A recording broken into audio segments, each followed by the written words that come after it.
Hi అండి అందరికీ, welcome back to our channel. ఈరోజు మన story miss CEO mister rebel part 1. ఆమెను తన చేతుల్లోంచి బెడ్ మీద దింపి 2 minutes అంటూ వాష్రూమ్కి వెళ్ళాడు అర్జున్. మీరా విండో ముందు నిలబడి ఆకాశాన్ని చూస్తూ ఏదో ఆలోచిస్తూ ఉంది. ఇంతలో అర్జున్ 2 చేతులు మీరాని వెనుక నుండి చుట్టేశాయి. అతని గడ్డాన్ని ఆమె భుజం మీద ఆనించి అతని వెచ్చని ఊపిరిని ఆమె మెడ వంపుల్లో ఊదుతూ ఆమెలో కొత్త కోరికల్ని రేకెత్తిస్తూ, నీకు ఈ 1 night స్టాండ్తో ఏమీ ప్రాబ్లం లేదు కదా స్ట్రేంజర్ అన్నాడు. అప్పటికే అతని వెచ్చని శ్వాసకి ఆమె మది వశం తప్పుతుంటే, this is my first time, make it slow అంది. నాకు కూడా ఫస్ట్ టైం అంటూ మునిపంటితో ఆమె మెడ ఎడమవైపు భాగాన్ని చిన్నగా బైట్ చేశాడు. మొదటిసారి మగవాని స్పర్శ ఆమె ఒంటిని తాకుతుంటే ఆమె ఒంట్లో ఏదో తీయని పులకరింత. అతను బైట్ చేసిన దానికి చిన్నగా అమ్మా అంది. అమ్మా కాదు, సే స్ట్రేంజర్ అంటూ ఆమె వీపు భాగాన్ని పెదవులతో స్పృశిస్తూ అలా కిందకు వచ్చి ఆమె నడుముని అతని పెదవులతో ఓ క్షణం అదిమి పట్టి ఎర్రగా అయిన ఆ భాగాన్ని ఇంకొంచెం ఎర్రగా మారేలా చిన్న బయటిచ్చి తరువాత అతని పెదవులతో అద్దాడు. ఆమె చిన్నగా మూలిగింది, నొప్పికి కాదు కోరికతో. ఆమెను తన వైపుకి తిప్పుకుని ఆమె లిప్స్ వంక కోరిక నిండిన కళ్ళతో చూస్తూ, ఈ రాత్రి నా జీవితంలో ఒక మధురమైన జ్ఞాపకంలా మిగిలిపోతుంది అంటూ ఇరువురి పెదవులను ముడివేశాడు. పెదవులతో మొదలైన యుద్ధం ఒకరి నాలుకకి ఇంకొకరి నాలుకని వెనవేసే వరకు వెళ్ళింది. అతని పెదవుల తాకిడిలో ఉన్న గాఢత మీరాను సరికొత్త లోకంలోకి తీసుకెళ్ళింది. ఆ యుద్ధం కేవలం పెదవులకే పరిమితం కాలేదు. వారి శ్వాసలు ఒకదానికొకటి పెనవేసుకుపోయాయి. అర్జున్ తన చేతులతో ఆమె ముఖాన్ని సున్నితంగా నిమురుతూ ఆమె కళ్ళలోకి చూశాడు. ఆ కళ్ళలో కనిపిస్తున్నది కేవలం కోరిక మాత్రమే కాదు, ఒక తెలియని అనుబంధం. అర్జున్ తన వేళ్లతో ఆమె జుట్టును వెనక్కి నెట్టి ఆమె చెవి తమ్మెల దగ్గర చిన్నగా నిమురుతుంటే మీరా ఒళ్ళు జలధరించింది. ఆమె తన చేతులతో అతని చొక్కాను గట్టిగా పట్టుకుంది. తను పడిపోతున్నానన్న భయం వల్ల కాదు, ఆ క్షణాన్ని వదలకూడదన్న తపనతో. పెదవుల నుండి మొదలైన అతని ప్రయాణం మెల్లగా ఆమె గొంతు కింద ఉన్న సున్నితమైన భాగం వైపు సాగింది. ప్రతి స్పర్శ ఆమెలో ఉన్న బిడియాన్ని కరిగించేస్తూ కొత్త ఉద్వేగాన్ని నింపుతోంది. అర్జున్ అని ఆమె చాలా నెమ్మదిగా పిలిచింది. ఆ పిలుపులో ఉన్న ఆర్తి అతన్ని మరింత ఉక్కిరిబిక్కిరి చేసింది. చెప్పు మీరా అంటూ అతను ఆమె నుదుటిపై చిన్న ముద్దు పెట్టి ఆమెను మరింత దగ్గరకు తీసుకున్నాడు.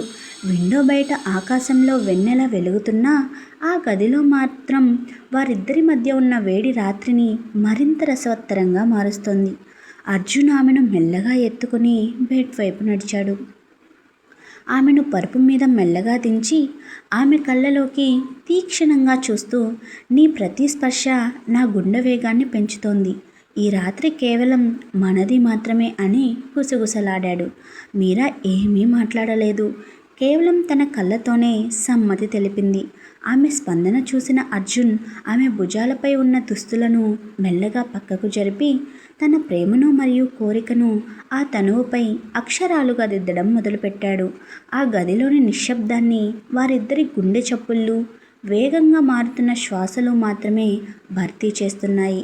ఒకరికొకరు అపరిచితులైనా ఆ క్షణంలో వారి ఆత్మలు మాత్రం ఒక్కటిగా లీనమైపోయాయి. ఆ రాత్రి కేవలం ఒక 1 night స్టాండ్గా మిగిలిపోతుందో లేక జీవితకాలపు జ్ఞాపకంగా మారుతుందో కాలమే నిర్ణయించాలి. కానీ ఆ క్షణానికి మాత్రం వారు ప్రపంచాన్ని మర్చిపోయి ఒకరిలో ఒకరు పరవశించిపోయారు. సూర్యరశ్మి కిటికీ గుండా అర్జున్ కళ్ళపై పడింది. నెమ్మదిగా కళ్ళు తెరిచాడు. రాత్రి జరిగిన సంఘటనలు ఒక కలలా గుర్తొచ్చాయి. ముఖంపై ఒక చిన్న నవ్వు మెరిసింది. పక్కకి తిరిగి చూశాడు. కానీ అక్కడ మీరా లేదు. బెడ్ ఖాళీగా ఉంది. గదిలో ఆమె వాసన తప్ప మరే ఆనవాళ్ళు లేవు. అర్జున్ ఒక్కసారిగా కంగారు పడి లేచి కూర్చున్నాడు. మీరా, సారీ స్ట్రేంజర్ అని పిలిచాడు. సమాధానం లేదు. బాత్రూంలో చూశాడు, బాల్కనీలో చూశాడు, ఎక్కడా లేదు. టెలిఫోన్ పక్కన ఒక చిన్న తెల్లటి కాగితం మడత పెట్టి ఉంది. వణుకుతున్న చేతులతో దాన్ని విప్పాడు. ఈ రాత్రిని ఒక అందమైన జ్ఞాపకంగా మాత్రమే మిగిలిపోనివ్వు. నన్ను వెతకడానికి ప్రయత్నించకు. కొన్ని కథలు అసంపూర్ణంగా ఉంటేనే బాగుంటాయి. అర్జున్ గుండె ఒక్కసారిగా బరువెక్కింది. మళ్ళీ అదే పాత భయం, అదే వదిలి వెళ్ళిపోవడం. కానీ ఈసారి అది నొప్పి కంటే ఎక్కువగా ఒక మిస్టరీలా అనిపించింది. అసలు నిన్న రాత్రి ఏం జరిగిందో చూద్దాం. ఊటీ శివార్లలోని ఒక లగ్జరీ రిసార్ట్. ఆకాశం నిండా నక్షత్రాలున్నా కింద ఉన్న మనుషులు అరుపులు, డీజే హోరు వాటిని వెక్కిరిస్తున్నట్టుగా ఉన్నాయి. అది ఒక పెద్ద కార్పొరేట్ కంపెనీ సక్సెస్ మీట్ మరియు వెడ్డింగ్ రిసెప్షన్ కలగలిసిన పార్టీ. అక్కడ అందరూ నవ్వుతున్నారు, కానీ ఆ నవ్వుల్లో స్వచ్ఛత లేదు. అందరూ మాట్లాడుతున్నారు, కానీ ఆ మాటల్లో నిజం లేదు. ఆ రొటీన్ డ్రామా భరించలేక చేతిలో గ్లాస్ పట్టుకుని తన గర్ల్ ఫ్రెండ్ వెడ్డింగ్ రిసెప్షన్కి వచ్చి పక్కనే ఉన్న చీకటి గార్డెన్ వైపు నడిచాడు అర్జున్. అర్జున్ ఒక క్రియేటివ్ హెడ్. ఐడియాలతో ఆడుకోగలడు, కానీ భావోద్వేగాలతో ఆడుకోవడం అతనికి చేత కాదు. నిజానికి భావోద్వేగాలంటేనే అతనికి ఒక రకమైన భయం. 3 ఏళ్ల క్రితం జరిగిన ఒక బ్రేకప్ అతన్ని ఒక కోటలో బంధించేసింది. ఆ కోట గోడలు చాలా గట్టివి, ఎవరినీ లోపలికి రానివ్వవు. దానికి బ్రేకప్ చెప్పిన అమ్మాయి ఇప్పుడు ఇంకొకరిని పెళ్లి చేసుకొని హ్యాపీగా రిసెప్షన్ చేసుకుంటుంటే తట్టుకోలేకపోతున్నాడు అర్జున్. ఆ అమ్మాయి పక్కన ఉన్న అతన్ని చూస్తూ ఆ ప్లేస్ నాది కదా అని ఫీల్ అవుతూ దేవదాస్లా మందు తాగుతూ గార్డెన్ చివరన ఉన్న ఒక రాతి బెంచ్ మీద కూర్చున్నాడు.